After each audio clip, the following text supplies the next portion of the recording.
ശബരിമല വിഷയത്തിൽ NSS general secretary G Sukumaran നായർക്കെതിരെ ഹൈറേഞ്ചിൽ പ്രതിഷേധം.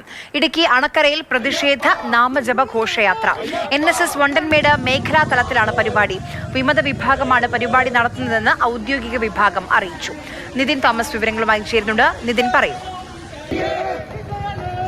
ആര്യ, ഇന്ന് വൈകുന്നേരം 5 മണിയോട് കൂടിയിട്ടാണ് NSS അധ്യക്ഷനായ സുകുമാരൻ നായരുടെ ഏകപക്ഷീയമായ നിലപാടുകളിലും അതുപോലെ തന്നെ ശബരിമല വിഷയത്തിൽ സുകുമാരൻ നായർ എടുത്ത നിലപാടുകളിലും പ്രതിഷേധിച്ചുകൊണ്ട് ഹൈറേഞ്ച് NSS യൂണിയൻ വണ്ടൻമേട് മേഖലാ തലത്തിൽ ഇന്ന് വൈകുന്നേരം 5 മണിക്ക് ഒരു പ്രതിഷേധ നാമജപ ഘോഷയാത്ര സംഘടിപ്പിച്ചത്. വൈകിട്ട് 5 മണിയോടുകൂടി 8 മൈലിൽ നിന്ന് ആരംഭിച്ച ഒരു പ്രതിഷേധ നാമജപ ഘോഷയാത്രയായിരുന്നു.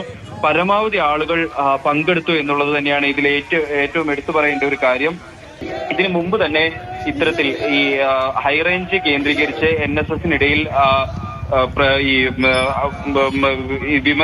വിമത വിഭാഗമാണ് ഇത്തരത്തിൽ പരിപാടി നടത്തുന്നതെന്നാണ് ഔദ്യോഗിക വിഭാഗം അറിയിച്ചത്. പക്ഷേ ഈ വിമത വിഭാഗത്തിൽ തന്നെ ഒരുപാട് ആളുകളുടെ ഒരു പങ്കെടുക്കൽ ഇതിൽ ഉണ്ടായിട്ടുണ്ട്. പരമാവധി ആളുകൾ പങ്കെടുത്ത് ഇത്തരത്തിലൊരു പ്രതിഷേധ സൂചകമായിട്ട് ഒരു നാമജപ ഘോഷയാത്രയാണ് വൈകുന്നേരം 5 മണിയോടുകൂടി അണക്കര കേന്ദ്രീകരിച്ച് നടത്തിയത്.